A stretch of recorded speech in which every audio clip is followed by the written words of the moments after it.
The Syrian rebellion began in a small farming town 60 miles south of Damascus. On March 6th, 15 young boys painted messages on these school walls. They were copying what they've been listening to in Al Jazeera and other TV channels covering the Egyptian uprising and the Tunisian uprising. Soon after, the boys were rounded up by the government's secret police, the Mukhabarat.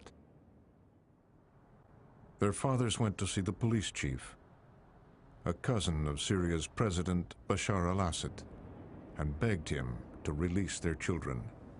He refused, and he said, forget that you have these kids, go and make other ones. And if they were not men enough to make children, then bring us your wives and we will make children for you. One boy was never returned. He is presumed dead. Images of another circulated on YouTube. Several of the children had their fingernails pulled out, they were beaten, and there are even reports of rape being committed against these children. And in a close-knit tribal society like that, there was only one thing they could do: be rioted. That very instance of repression, of torture, seemed to galvanize the town itself. Here were the children of the town being mistreated by a government that was distant, that had neglected Dada. And almost from that moment, the uprising seemed to gain momentum. It led to a major demonstration that was put down brutally by force, with the killing of several civilians. And it snowballed from there.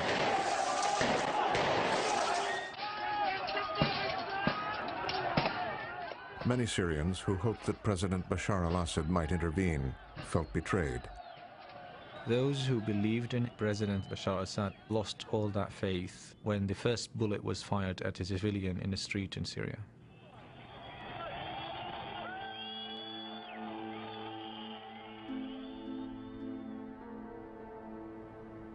For over 4 decades, the Assads have ruled Syria, a fractious country of many tribes and religions.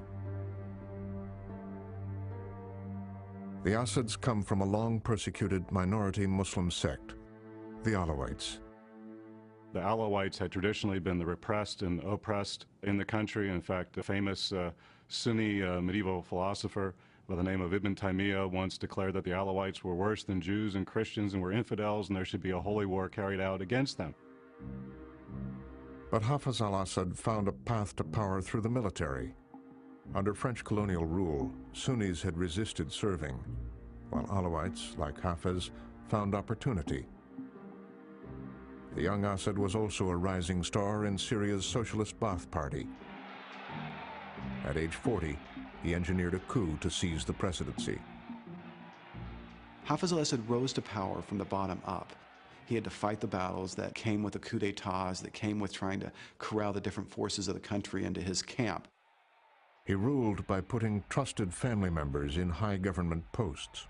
The brother is in charge of security, the cousins of the banking system, in-laws in security as well, and military. So the reality is this is a family business. And like Tito in Yugoslavia or Hussein in Iraq, Assad also knew how to use force. His Ba'ath Party repressed any ethnic or religious challenges. The Ba'ath Party promised